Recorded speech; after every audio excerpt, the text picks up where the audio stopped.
time. And also just like the heal bomb can do a lot of damage. So like I think you don't want to actively, it's bad against that. Mm-hmm. Okay. Axe is pretty low damage in general. Like you are doing all of it from spin, right? But Dazzle now like reduces armor really hard, so which kind of like counters the Axe's armor there. So if that's not an answer, is something like Ancient Apparition perhaps the way to go? We've seen it with pucks, right, this tournament, but not much else. I don't hate AA. I think it, especially if teams go overwhelming heal, there's been some games where it was like Chen plus Dazzle. I saw OG with some of their mass heal drafts, they were actually banning AA because they, mostly when they pick Huskar. Yep. AA is definitely viable when you see enough heroes. Like I don't think just seeing Dazzle Storm is enough to pick an AA. Yeah, the biggest issue is there, like again, the side lanes. AA is quite susceptible to dying. I don't know if it's not strong enough to be picked early on in the draft, so if your 5 is like coming out later, it's not too common, which is why I think we don't see AA, but yeah, he's more of like a counter-pick 5 way later in the draft. Yep. Are we happy with the Tiny on the mid lane? Like looking at Entity, knowing their identity and Stormer, he will not play the Bat. Puck and Visage have been banned out. Tiny is pretty much the only one remaining in the pool. There's some option to pick a TA perhaps, but perhaps unnecessary. They have already proven in previous series the Tiny versus Storm matchup can work in their favor. Yeah, I would just like a support that can come and continue to apply pressure, whether that's like an Enchantress that can throw creeps at a tower or something with kill threat like a Marcy, right? I like that more than just these passive supports, especially ones that rely on like their ults to have any impact. They can just meet up with Stormstormer and keep running the map. Like we saw Stormstormer earlier today, just running and running and running and finding like Yopaj Storm over and over and over again, killing him, finding him. Is Clock an option? For sure. Yeah, like it will be better pre-6 on Storm, so if he's able to come mid and get like Water Runes and really like mess his lane over, that's the best way. Later on with the Clockwork, I guess you could isolate the Dazzle and kind of keep him controlled, keep him in check. It's a vision hero too, like at least pseudo vision with the Rocket Flare. I think that's something that Enigma always wants. Just need to know where key heroes are to get off those big black holes. Yeah, and speaking of vision, we have seen Entity get their Zeus a couple of times, even today. And that's something that they've lacked in game 1. They lacked a ton of damage. Zeus is not banned out. Maybe they... Do you want it versus Storm? Versus Storm, it was actually picked, and it did work versus Storm, right? Because it wasn't that mid lane. Would I want to play Zeus versus Storm? Probably not, but Kataomi made it work. Kataomi also made that Sven work, so I'm not even sure if that's an option this time. No way, no heckin' way, Lizard! Please, Parker, pat him on the back. me. I'll be retiring now as an analyst, and I will never speak against Lizard again. No, you probably should. Just do the inverse Lizard and you'll be right most of the time. It's fine. Okay, so... I'm not Kai level of curses here, but I'm getting there slowly. My man. Alright, it is burst damage, I suppose. They have, again though, like kind of into that magic damage. They don't have a lot of physical to balance it out right now. They could potentially look for that more towards the end of the draft. Something like a TA could look really good on their lineup. It's always, when it's empty, it's like, who's playing like a physical damage core? Because usually it's not Saberlight. I feel like with the Zeus, you're kind of preventing Aster from going full crazy TB mode. You already had a Dazzle. TB would be great. You can always make sure that he uses his Sunder. But against something like a Zeus, you might think twice. That's a lot of damage just being dished out. So how do we feel about this Alchemist Rubik coming out on the side of Aster? It's really strong. Alchemist has been one of the carries that teams like to play into these Enigma lanes. Last game it was actually banned out towards the end of the draft because Entity had Enigma. So I think for Aster, it's like they're happy to pick that carry a bit earlier and just make sure they get that good matchup there, now that they have a better idea of what Entity's throwing their way. And they can follow Enigma around, right? Like it doesn't have to be on the safe lane, that Alchemist. If Enigma is played on the safe lane, off Entity's side, you can just send the Alchemist that way. Absolutely. And of course, Rubik versus Enigma, who doesn't love it? Like, you've answered the Enigma in some fashion. I think Boom didn't love it. They didn't like it. The Enigma build that like Saberlight brought after Stockholm was this Urn, Blink, Vessel. If they can get this timing, if they do want to put it on core, and match it with like some kind of fast hero, like I'll go back to TA again, right? I want to see heroes that can kind of take their IM timings and just go into the jungle like aggressively. This Beastmaster, fantastic. He's like a super map dominator. That's exactly what you wanted, right? Exactly, yeah. this is what like Arme said when he plays Alk, he just wants his jungle to himself. If he doesn't feel like they can invade it, he's going to have the best game of his life. Beastmaster, perfect. He literally just takes half the map for himself. So we are seeing, in my opinion, we are seeing all 3 cores already from Entity. They're given to us. Tiny mid, Enigma safely in Beastmaster against the Alchemist.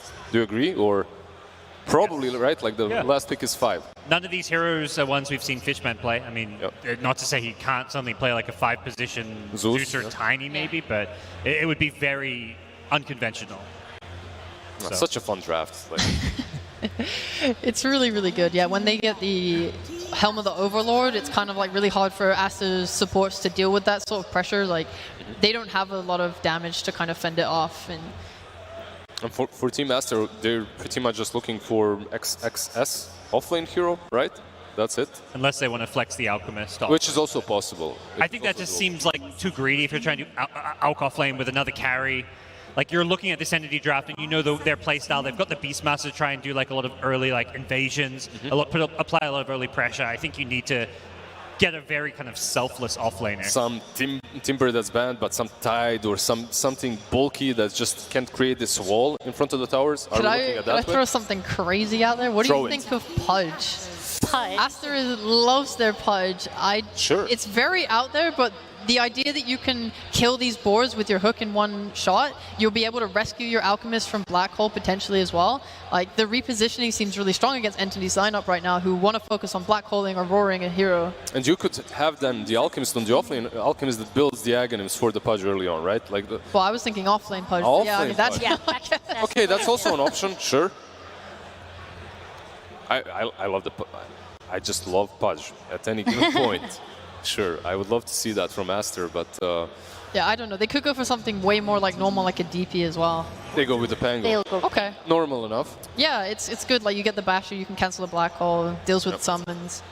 This seems to be like one of the go-to like teamfight heroes when you're worried about like your enemy kind of deathballing you, and you need a way to break up their like scary summon teamfight that Entity likes to do. We saw in the last series as well with Beast Coast when they pulled out the Pango. It just seems like a very well-rounded teamfight hero that's very safe to pick late in the draft. I need to say that if the Pango has a bad start, and then Alchemist most likely will have one as well, like your map can shrink real fast. And I've seen games in which Pangolier just looks so damn useless in that mid-game. Hopefully for Aster this will not be one of those. On Entity, they already have the Roar against the roll as well, right? Like, you do have ways of dealing with it. And it's the bait. And you get the grip as well. It is good, but they do suffer from, like, their supports are very easy to kill for the Storm again. Like, I don't see how they've dealt with Ori's Storm Spirit outside of Stormer potentially just killing him and rolling him in the lane again.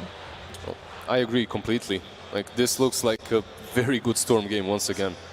Yeah. Ooh, well, that's a bit scary. What do you think, Gods? I mean, I'm liking Entity's draft more than last game. I think there was a Chen on the other side just providing this unkillable kind of core trio for the side of Aster. I think this time, if they're hitting those same black holes, they've got the Beastmaster vision. I actually think we're going to game 3 here. Ooh, potential game 3. That should be pretty exciting, right? It's a brave call here. Well, okay. All right. Gods, like, if you're making that call, then I suppose to kind of even things out 2-on-2, I'll throw my vote in with you. Just why? We all love a game 3, right? I don't know. I love Entity. I really want them to win, but Team Master team kind of strong, looking good. Oh, well, I suppose we will find out. We do have our caster, Sunspan and Jenkins. Take us away. Thank you. Game number 2 between Aster and Entity. Sunspan here with Jenkins. We have a much different draft, and we have some mainstays, if you will, with the Storm Spirit coming out early for Team Aster, and then Entity with the Enigma again for Toby. They have, I mean, it's an offlane Pango, which the panel is kind of talking about. I am a little worried for that hero. Like, if it's mid, I feel like you end up getting your farm anyway. You'll have some impact, but this is an offlane Pango against so many things that go through it. There's the Black Hole, there's a Fiend's Grip, and there's a Roar. Like, what do you do on this Pango this game? It is true, but he's playing into either Enigma or the Beastmaster, which I feel like the lane is pretty easy for you. So maybe he can get away with it and kind of make it into the mid Pango that we're used to seeing just by virtue of the lane, which means he'll probably get a Lincoln Sphere for the Beast and the Bane. Okay. And for the lineup as a whole, do you have a preference? Because we've seen Monet's, we've seen the position 5 Alchemist come out a couple of times. Hasn't looked particularly good, but Monet, position 1. Is this a freebie for him? It's not the most free, because there is a Bane, which is pretty good at running around the jungle, and you've got that extra night vision, the Fiend's Grip for hunting the Alchemist in the jungle. Like, the best Alchemist games are the ones where the enemy supports in particular are really bad at running around and invading your jungle.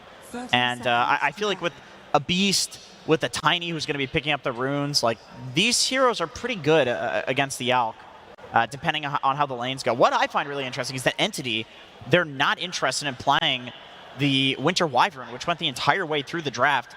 There's a lot of like layering of the Wyvern Curse and the Black Hole in the last game, and that was enough to make them lose faith in it.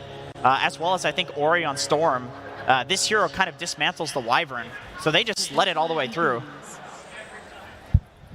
Yeah, I don't know if it lowered their confidence necessarily, but obviously Aster knows how to play against it, right? They drafted a lot of things last game to try to punish it, and they did successfully.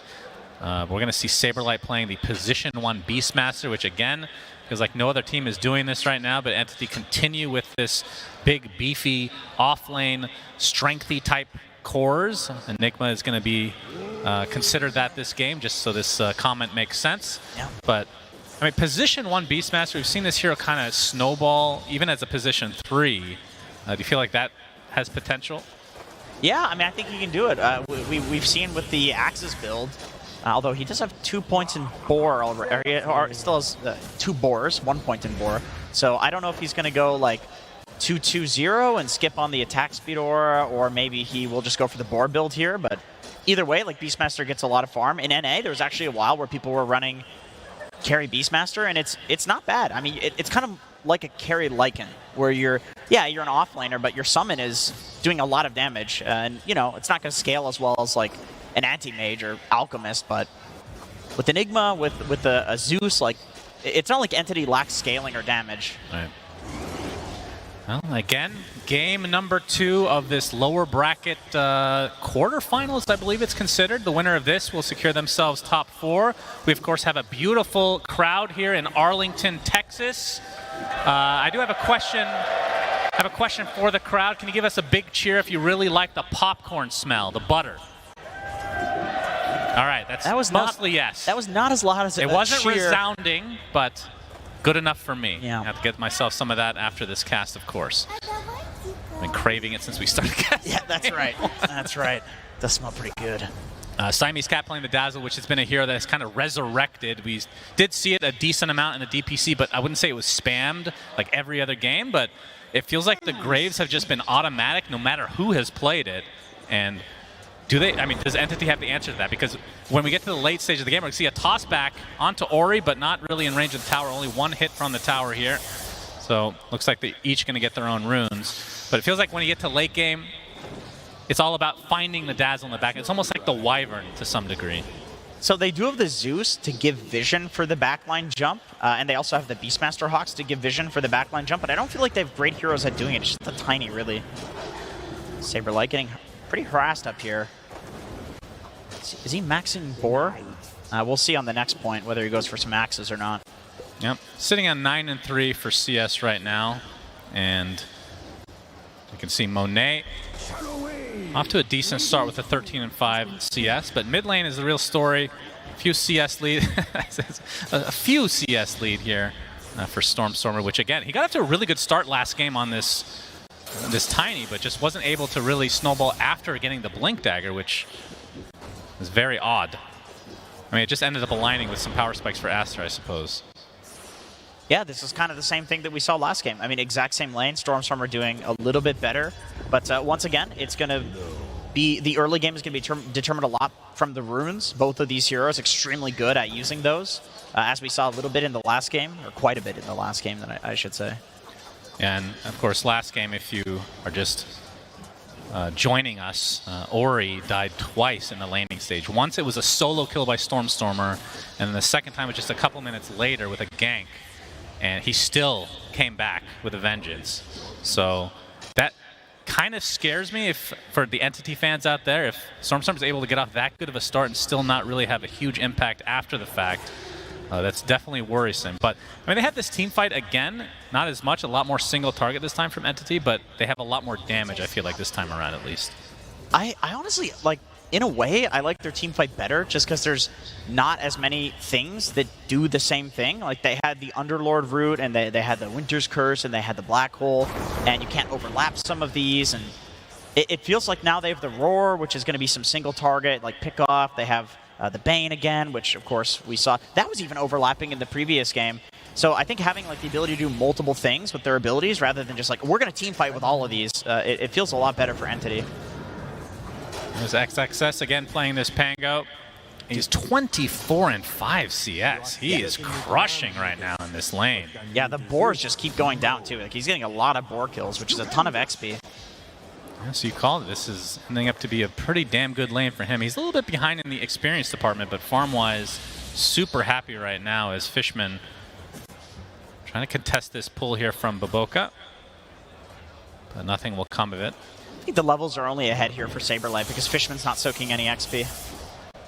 Yeah, I mean, that's kind of the prerogative of a position 5 Bane, right? Yeah, and Baboka on Rubik, he wants more XP. Rubik is, of course, a greedy 4. Yeah, talk to me about the Rubik pick. Obviously, Black Hole. It's amazing, this game. I mean, every single hero has a spell that you want to steal. That's Fishman. Yeah, he's taking some damage. Nightmare comes out for Fishman. Taking a lot of damage, though, from this Swashbuckle. He pops the Fairy Fire. It's going to be a right-click battle. First Blood actually goes the way of Entity, just barely. And XXS being forced out a bit now. Has this shield crash. Swashbuckle up in a few seconds. And Saberlight just trying to bully him out of the lane for now, but Entity going to be happy with at least getting the First Blood bounty and the XP. Yeah, Saberlight, he's actually closing in on his level 6. Stormstormer, also level 6, looking for this rune.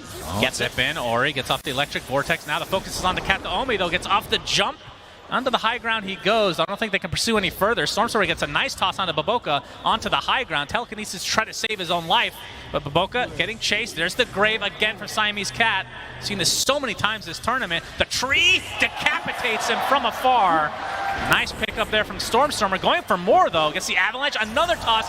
Close to the tower range, but the zip in from Ori. They're going to get punished. So Kataomi falls.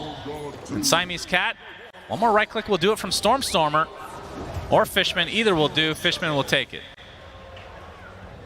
Okay, so Entity getting a couple of kills there with the tossbacks.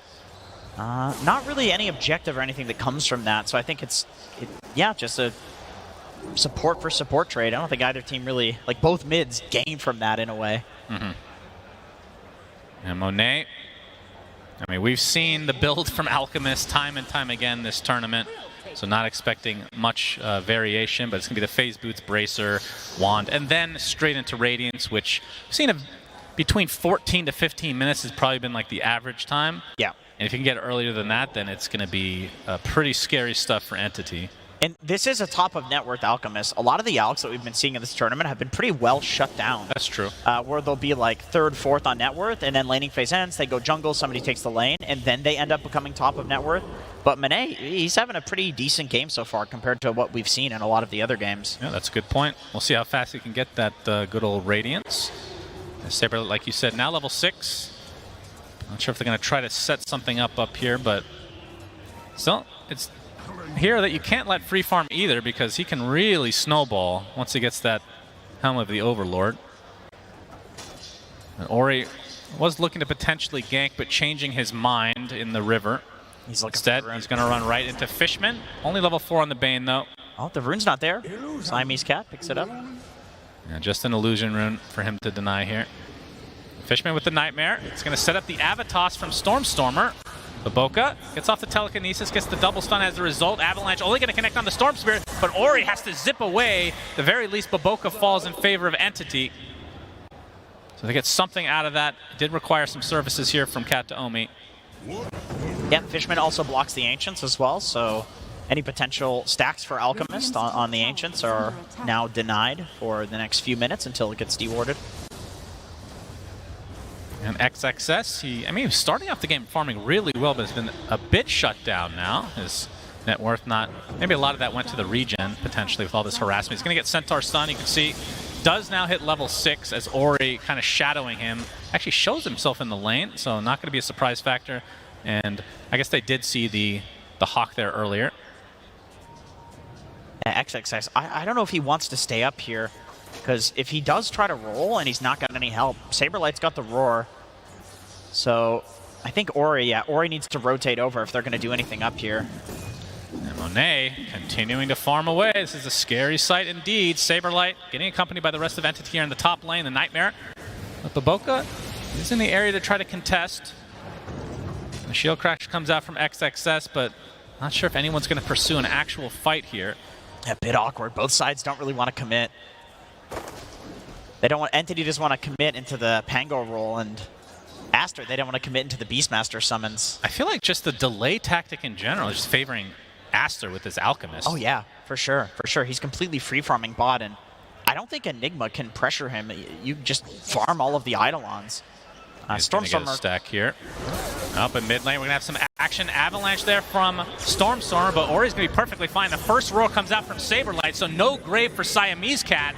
XXS gets a nice rolling thunder. Actually gonna connect on 2 heroes. Stormstormer getting really low. Good Nightmare, but there's the Black Hole to try to counteract it and save Stormstormer. It'll be successful, and they'll turn it around. 3 kills in favor of Entity. Yeah, that was a nice hole. I mean, he holds in a way that it doesn't continue chain stunning Stormstormer, but then also it doesn't pull the roll into him, canceling the hole. We talked about all the Pango counters in this game. It's going to be hard for him to get any roll off until he gets like a Lincoln Sphere, and even at that point, I do feel like it's worth, like almost always worth holding a Pango. Roll is so important for team fights. Can you just fights. stop saying hole, please? Okay, sorry about that. Just black hole, okay? All right. Stick with that. Appreciate it. 2K gold on Monet, and I feel like in the next couple minutes, that's the one benefit other than the black hole, kind of relatively low cooldown ults from Entity, especially the roar. So it can perhaps just continue these smokes to try to contest Monet, but he's doing perfectly fine now. The good news for Entity is outside of Monet, nobody's really farming that well on Aster, at least not yet. No, it's been a lot of space creation and standing around for everybody else. As Monet is finally getting pressured now that Saberlight does run down to the bot lane. Yep. 11.5 minutes, so if you can get this around the 13-minute mark, which I don't know if he will anymore. That might be the fastest that we've seen in this tournament, but Tier 1 tower now getting pressured by Entity. Saberlight with his creep army. Now that he has the Helmadam.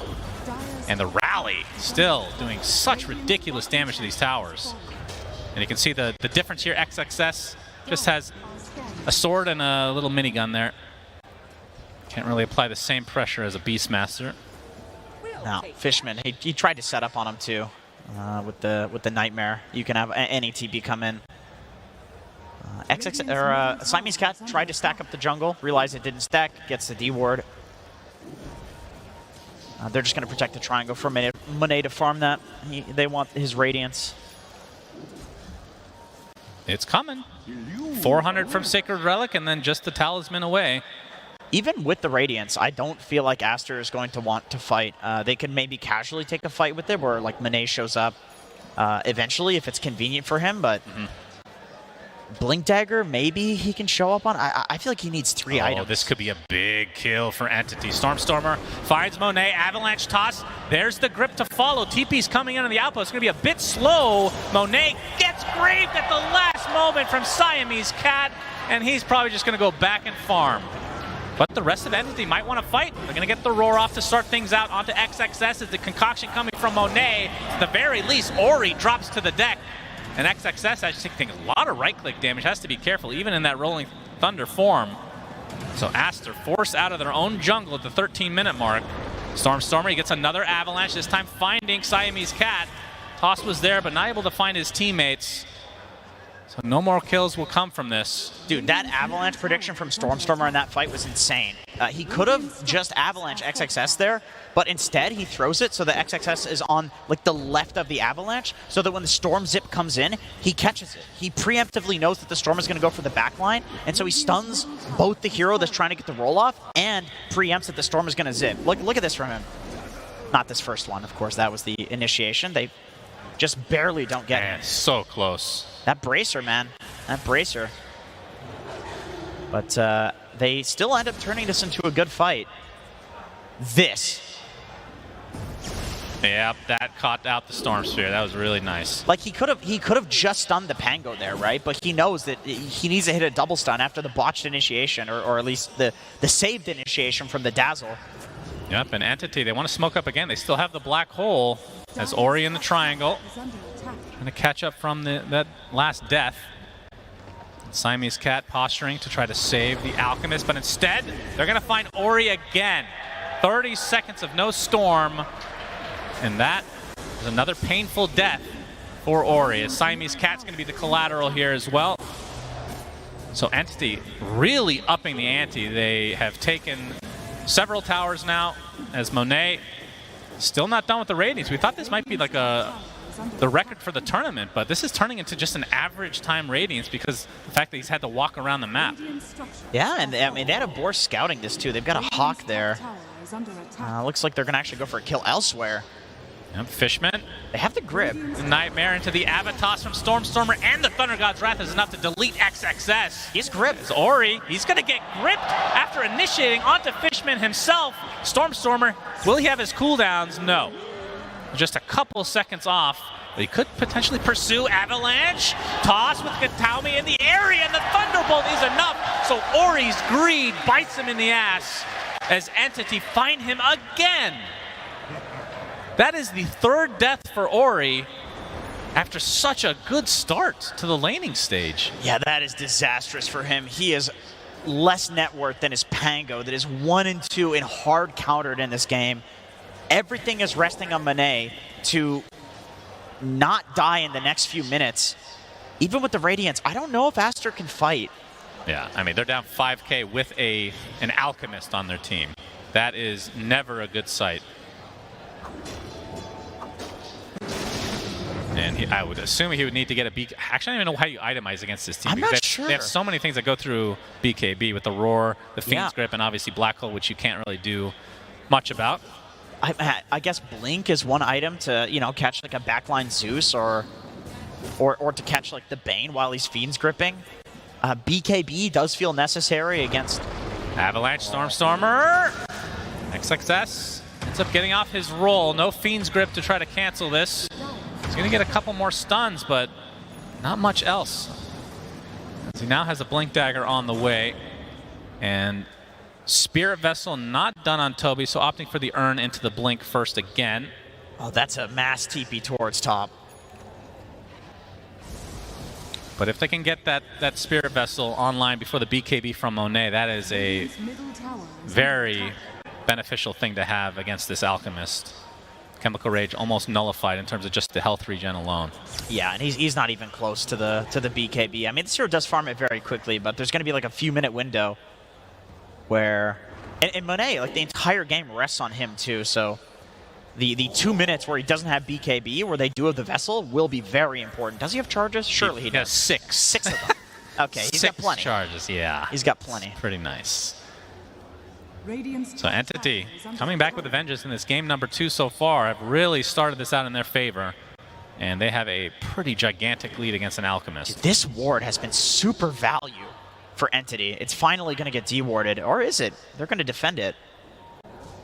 To get a courier out of it. And Entity's lineup. I mean, how early do you want to go for Roche, knowing that Alchemist doesn't want to fight until this BKB's online? That is definitely something you can try for. And the team fight from Aster this time, not as fearsome. You have the Rolling Thunder, which can be annoying inside the pit. But there's Storm with the catch. There's so many counters to the Rolling Thunder that I feel like you can actually force the Roche. Yeah, true. He's rolling. Yeah, he is rolling. Gets off that Blink Dagger, so Saberlight looks to be the focus, but the grip is there to cancel that ult entirely. Stormstormer comes in with a couple casual right clicks. The Roar even expended, and XXS is dead. 30 seconds, no Pango. That might be Roche #1 for Entity. It is really hard for Aster to fight right now. It feels like Monet needs a Blink Dagger, needs a BKB. Even then, there's all these BKB piercing abilities that we've talked about. Ori is not huge enough in this game to do these big zips that he was doing in the previous one, catching out the backliners. It all rides on this Pango with the Blink Dagger, but he's countered 3 abilities on the enemy side will stop him from rolling while he's rolling. Stormstormer opting to take the Aegis. He's going to be the one kind of in the front lines as this Tiny. And I wonder what he's actually going to build this game after this. So he has the Echo Saber, is going for the Shadow Blade into BKB right now. Is the Nightmare. I think this is just used to create some space to deward this cliff again. You can see the priority from Entity really high on this cliff in terms of the vision. It's been very valuable for them. You know that Alchemist is going to be consuming the entire triangle and every creep wave, and with how Aster is behind, it's like they kind of want to farm these jungle camps in their jungle. As long as Entity can protect the ward, then they know that even with the Alk, they're going to be out farming. It's like, so what? Alk is farming his whole triangle. Look at Ori's net worth. He's struggling. Yeah, I think that's going to be the issue. Like Monet, when he gets his BKB, I don't even know if they're ready to fight then. It's like 1v5. He gets BKB and he's still disabled by these BKB piercing abilities, and they'll still have one left for Pango as well. This might turn into a scenario where we've seen PSG LGD at the very least come back from deficits like this, where they just play it very safe. They let the opposing team kind of get map control, and they just punish like small mistakes over time, and then eventually they come back. Yeah. But Aster, do they have it in them? That's kind of how they have to play it. I feel like Monet needs 3 or 4 items before they can take a a fair fight. Yeah. Like you said, I think it's the unfair fights that they're looking for. They want to get out on the map, split push side lane, start running through trees, smoking themselves out just to get position rather than to go for any kills. Oh, this ward again. Yeah, that's an early gem. He's got a gem. Oh, Nightmare. And the ward See, again. Entity are in the area. A gem pickup. Even the dive bomb coming out. Axe is coming in, but Ori wants to defend this with all his heart. And they're going to turn this around to Saberlight as Monet finally gets some right clicks down. But there's the roll. What the hell are these ultimates on top of each other? Full grip onto Monet, but he's going to live for now. Avatos with the nice grave coming out as well. But he is horribly surrounded. Actually goes down to the jump from Kataomi. So Entity punishing this pretty hard. They do lose Saberlight. Question is, who got the gem? Did it drop? That's Baboka. He's going to get taken out here for one more right click. Triple kill for Kataomi of all heroes. XXS. He's going to roll up thanks to that shard, but it's not going to keep him alive as Entity.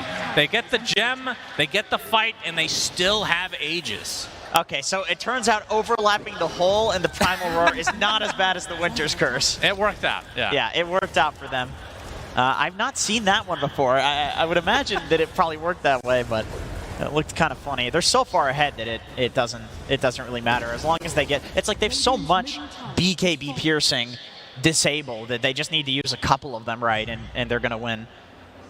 Yeah, like we're talking about Aster, they need to get out. They need to do like cheeky gameplay where they're cutting creep waves and stuff like that. But it does feel really hard against this Stormstormer Tiny, who's going to have a Shadow Blade running around too soon. Yeah. It only gets harder from here. And again, 9K against an Alchemist. I don't even know what that would be equivalent to, but this is certainly a shellacking so far for Entity. Yeah, as usual, Game 1 and Game 2, shellackings in both directions. Yeah, if this does go to a Game 3, you can be sure that that one will be epic indeed. Just setting up the storyline. Monet gets Chemical Rage off. He's going to get stunned from the dive bomb. But it doesn't look like Entity want to push quite yet, despite having the Aegis for another minute. Although Stormstormer coming in, he gets off the Avalanche. Tosses well, but Boca just barely lives, and this is going to be turned around now. But again, this is just the Aegis. The question is, does Entity have the numbers? Rolling Thunder still continuing. Saberlight coming in. looking for a potential roar target. Gets it off onto Monet as Ori. Now Ori has to zip back to base as Monet pops his early BKB. Concoction coming off as Stormstormer able to finish off Boboka. And now Monet getting chased by these disgusting creeps is already 3 dead for Aster. And this might be GG territory. Monet dies in his own base. Buyback onto Ori. But that's going to be a dieback for him. 50 seconds of Storm Spirit done. 3-2-2 accomplished as well for Entity. Apparently the game is not ended yet, though. Yeah, I mean, that's nice protection from Entity. They're not going to let Stormstormer go in like that. They feel like they're far enough ahead that even though he's diving kind of deep and his team's not near, with the Aegis respawn, they're like, well, we can fight. This Alk has no ult. You could see that they knew that. That's why they went in, and they punished him. They dive him to the fountain and kill him.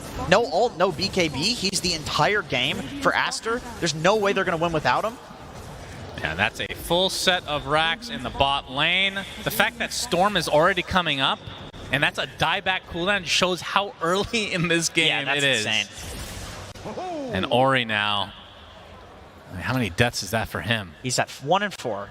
Well, that's less than I thought, actually. Yeah, I feel like but they're very impactful. They're impactful deaths, yeah. And we're not really on the patch anymore where Storm can do this disgusting fountain zipping behavior where you stall for an Alchemist to eventually get farm. Praise Gaben for that. Thank you, Gaben, for that. Yeah, but there's not much to stall out, and it looks like Aster knows this. They're going to go for a Hail Mary play here and try to get something.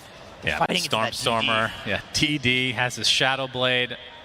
It's going to be hard to contest for Aster. They're going to...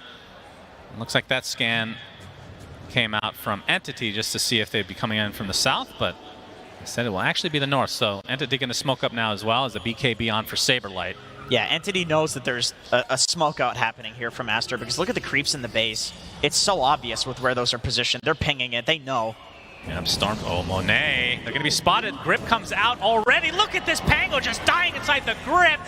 Gets roared after the fact, and Monet dies as well as Entity continuing to absolutely spank Aster right now. They just call it. They call it. So this is indeed going to a game number 3.